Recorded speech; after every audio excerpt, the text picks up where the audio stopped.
You can stay here. 4 words that saved my neighbor. Grace's hands shook around the cardboard box the moment she heard the knock.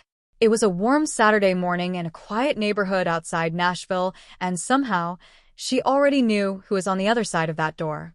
Some people can feel a storm coming before the first cloud shows up.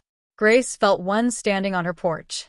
If you believe in kindness, hope, forgiveness, and second chances, take a second to like this video, leave a comment, share it with someone who needs a little encouragement, and subscribe. Stories like this are proof that even a small act of kindness can change everything. Michael Carter had lived next door to Grace Henderson for almost 3 years. 20 feet and a row of rose bushes separated their houses. They were the kind of neighbors who waved every morning and helped each other haul groceries in bad weather. But lately, something had shifted. The woman who used to spend her weekends out in the garden had quietly vanished. Curtains stayed drawn. The lawn went unmowed. The porch light burned all day long. Sometimes Michael would catch her sitting alone on her front steps well after dark, staring at nothing. He didn't want to intrude on someone else's life, but his concern eventually won out over his hesitation. One evening, taking out the trash, he spotted a moving truck in Grace's driveway.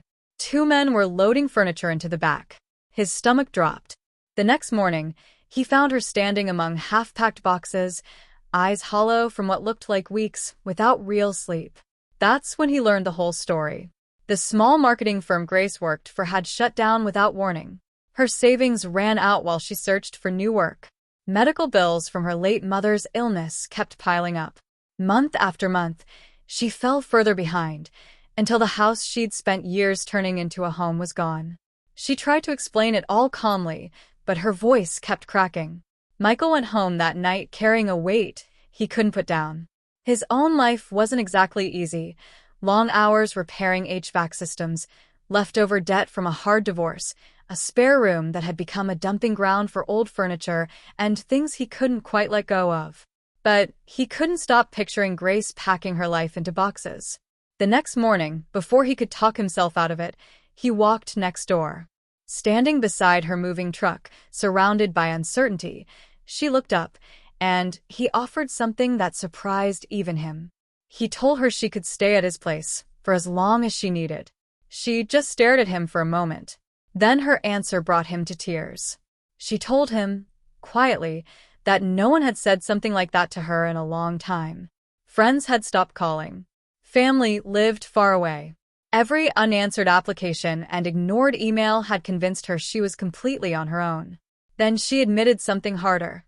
The night before, sitting among all those boxes, she'd wondered if she had a place left in the world where she truly belonged. Not because she wanted to give up, because she felt forgotten. Michael felt his throat tighten. Sometimes people don't need money. They don't need a solution. They just need someone to remind them they still matter. Grace moved into the spare room that weekend. The first few days were awkward. 2 neighbors suddenly sharing a house, figuring out an unfamiliar rhythm. But slowly, routines took shape. Morning coffee together. Dinner most nights. Michael helped her rebuild her resume. She helped him finally clear out years of clutter he'd been avoiding. By autumn, they were both healing in ways neither expected. Grace landed an interview with a growing nonprofit. She almost backed out, her confidence worn down by so many rejections, but Michael talked her into going. 3 weeks later, she had a job offer. Real joy came back to her face for the first time in months. But the biggest change wasn't the paycheck. It was everything underneath it. The loneliness that had been sitting on both of them, like a weight, slowly lifted. Michael realized that helping Grace had done as much for him as it had for her. Grace realized that losing a house hadn't cost her what she was worth. By spring, she'd saved enough to rent a small apartment nearby. On moving day, Michael carried the last box out to her car.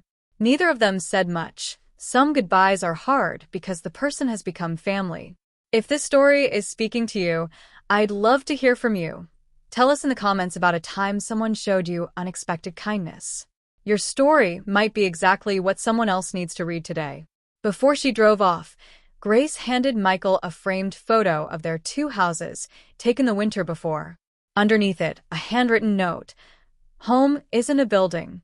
Home is the person who opens the door when the rest of the world closes theirs. Michael stood there holding the frame, eyes full. Years later, they'd still laugh about that hard season. They'd still spend holidays together. They'd still tell people how one simple offer between neighbors turned into a lifelong friendship, because sometimes the most powerful thing you can say isn't complicated at all. Sometimes it's just, "You can stay here." And sometimes those 4 words are the bridge that carries someone from despair back to hope.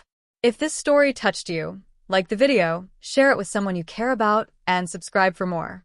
You never know when a small act of kindness might be the answer to someone's prayer.